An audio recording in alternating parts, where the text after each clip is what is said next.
14장으로 넘어가면 1절이 지혜로운 여인은 자기 집을 세우되 미련한 여인은 자기 집을 자기 손으로 허문다. 지난번에 누군가가 제가 좋아하는 잠언 말씀이 무엇이냐고 물은 적이 있는데 제가 이 말씀을 참 좋아한 것 같아요. 제 인생의 말씀이었던 것 같습니다. 제가 어느 날 결혼을 해야 되겠다고 생각을 했는데 결혼을 하려면 내가 지혜로워야 되겠다는 생각을 하게 되었고, 내가 지혜로워지려면 어떻게 해야 되는가 생각을 하다가 잠언을 100번 읽으면 지혜로워질 것 같아서 잠언을 읽기 시작했는데 70몇 번을 읽었을 때 저희 원사였던 김중곤 목사님이 기도하는 여자를 찾아야 된다 라고 이야기를 해서 제가 제 주위를 돌아보니까 현재 제 아내가 눈에 들어와서 제가 프로포즈를 하게 되고 결혼을 하게 되었는데 제 인생의 어떤 그런 그 배경을 가지고 있는 말씀이 지금 1절 말씀이 되겠습니다. 제 얼굴이 약간 빨개졌는데 여기에서 지혜로운 여인이 나왔습니다. 그죠?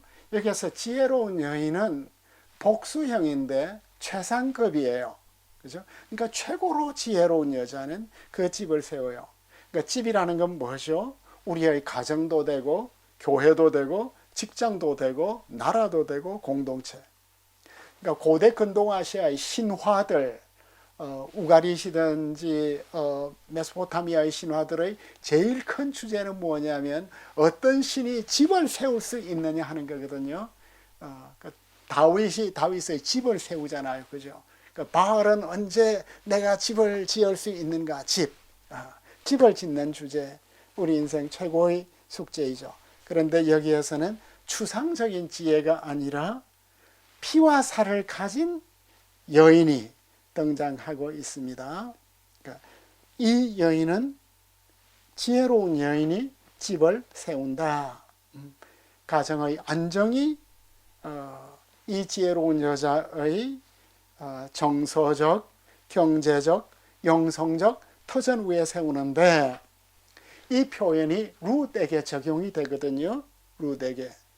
룻기 4장 11절에 보면 여호와께서 내 집에 들어가는 여인으로 이스라엘의 집을 세운 라헬과 레아 두 사람 같게 하시고, 그러니까 이스라엘은 누가 세웠느냐? 라헬과 레아가 세웠다.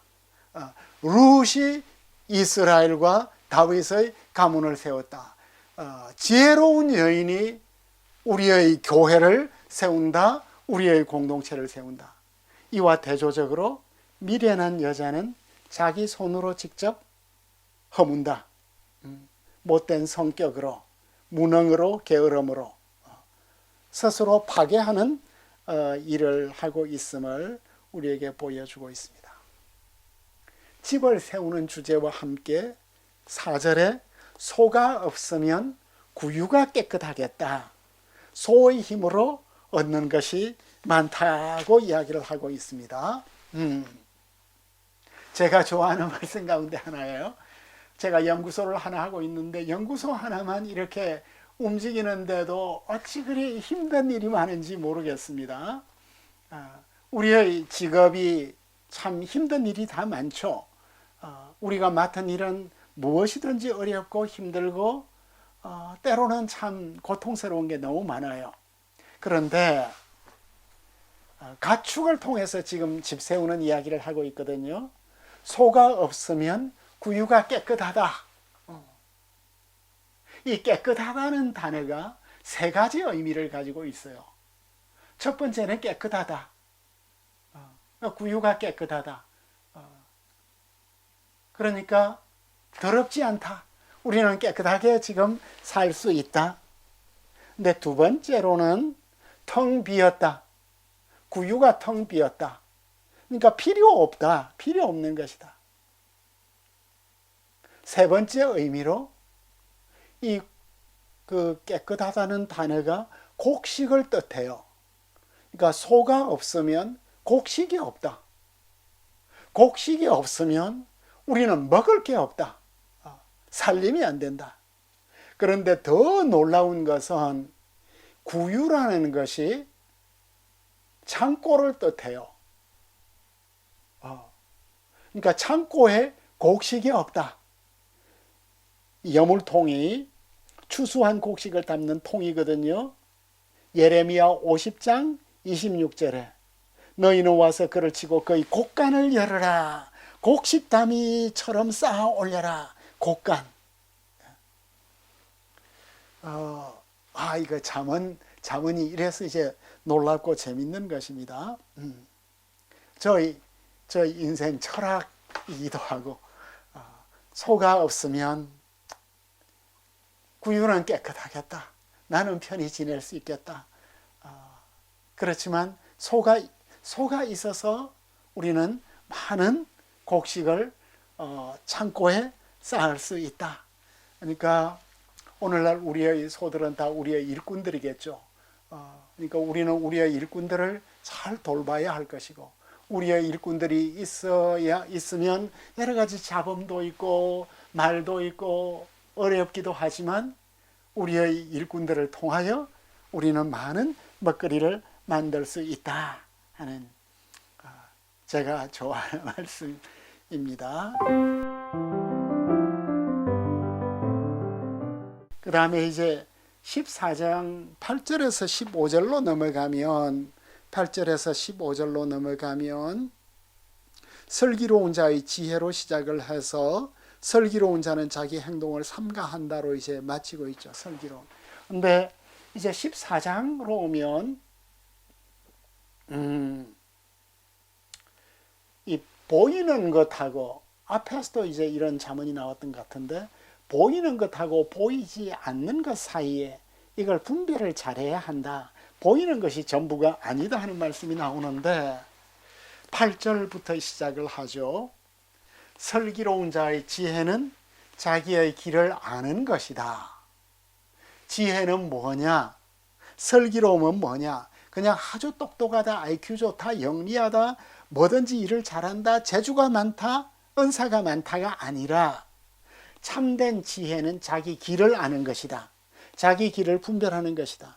그러니까 내가 지금 가고 있는 길, 내가 지금 하고 있는 일에 대해서 분별을 할 줄 알고 이게 무슨 일인지 이해를 할 줄 알고 평가를 할 수 있는 거죠. 그래서 내가 가고 있는 길이 탄탄한가 하는 것을 늘 분별하는 이것이 참된 지혜인데 그럼 이걸 누가 가르쳐 줘요? 지혜가 가르쳐 주네요. 그죠? 지혜가 우리로 하여금 우리의 가는 길을 알도록. 그러니까 계속해서 우리는 하나님의 지혜를 구해야 하는 것 같아요. 지혜가 의인화되어서 우리의 길을 가르쳐 주고 있습니다. 그런데 이와 대비되는 사람은 미련한 자예요. 그죠? 미련한 자의 어리석음은 속이는 것이다. 세 단어. 주어는 어리석음이고 그 어리석음은 누구의 어리석음? 미련한 자의 어리석음은 속이는 것. 이 세 단어 자체가 전부 부정적이죠. 미련한 자, 어리석음, 속임수, 삼중적 강조점. 이 세 단어가 모두 부정적이고 부족한 것. 여기에서 속이다는 남을 속이는 것인 줄 알았는데 미련한 자가 속이는 것이니까 스스로 속는 것이겠죠. 무엇이 그를 스스로 속게 해요? 어리석음이 그를 속게 하는 아주 강한 대비가 나타나고 있습니다. 그리고 12절로 넘어가니까 또 길이 나오는데 어떤 길은 사람 보기에 바르나 필경은 사망의 길들이다. 우리말 성경에서는 길이다 했는데 일행은 단수고 이행은 복수가 되겠습니다. 바른 길은 단수예요. 바른 길인 줄 알았는데 여러 갈래길이 생기더니 결국 돌아올 수 없는 길이 되는 죽음. 처음 가는 길은 분명한 것 같았고 쉬운 것 같았고 합리적인 것 같았는데 돈을 버는 길이라고 생각을 했는데 결국은 무익했고 해로운 길이었고 죽음의 길이었다. 그러니까 지혜라는 건 뭐냐? 표면하고 이면을 자꾸만 분별해야 한다. 정말 현수간 아내인가 엄녀인가? 참 지혜로운 동무인가? 나를 속이려고 하는 친구인가? 그런데 13절로 넘어가니까 더 미묘한 말씀이 나오네요. 너무나 미묘한 말씀. 웃을 때에도 슬픔이 있다. 마음에. 즐거움 끝에도 근심이 있다. 그러니까 잠언은 단지 지혜로운 삶이 무엇인지에 대해서만 말하는 것이 아니라 우리의 정서에 대해서도 말해주네요. 우리로 하여금 우리의 정서를 그리고 내 사랑하는 사람들의 그 마음을 이렇게 이해할 수 있도록 도와주네요. 웃을 때에도 그 기쁠 때고 즐거울 때이고 좋은 일이 있을 때인데 그때에도 슬픔이 있을 수 있다. 눈물을 흘릴 때만 슬픔이 나타나는 게 아니다. 너무나 웃고 쾌활한 이례적인 상황 속에서도 슬픔이 있을 수 있다. 그러니까 인간의 감정 그리고 그 표현 방식은 우리가 생각하는 것보다 훨씬 더 복잡하다. 겉으로 나타난 표정으로서는 실체를 알기 어렵다. 그러니까 우리 아이들도 그렇죠. 그러니까 지혜로운 사람은 귀를 깊이 기울인다. 그 미묘한 표정까지도 알려고 하는 것이 사랑이잖아요. 그죠? 관심이죠. 내 친구 가운데 이 친구들은 너무 유쾌한 친구들인데 만나기만 하면 끝도 없이 농담을 하고 농담 따먹기를 서로 하는, 그러니까 내면을 잘 나타내지 않는 이런 친구들이 있거든요. 끝없이. 그래서 이 말씀 첫 번째로 아무리 큰 축하할 일이 있고 기쁨이 있다 할지라도 인간 속에는 해결할 수 없는 비극과 슬픔이 있을 수 있다. 어떤 상처는 결코 치유되지 않는 상처들이 있다. 깊은 상처가 있다. 두 번째로 우리의 감정에는 늘 양가 감정이 있다. 행복한 순간에도 슬픔이 있고 가장 슬플 때에도 행복이 있을 수 있다. 따라서 그 어떤 감정도 항구적이지는 않다.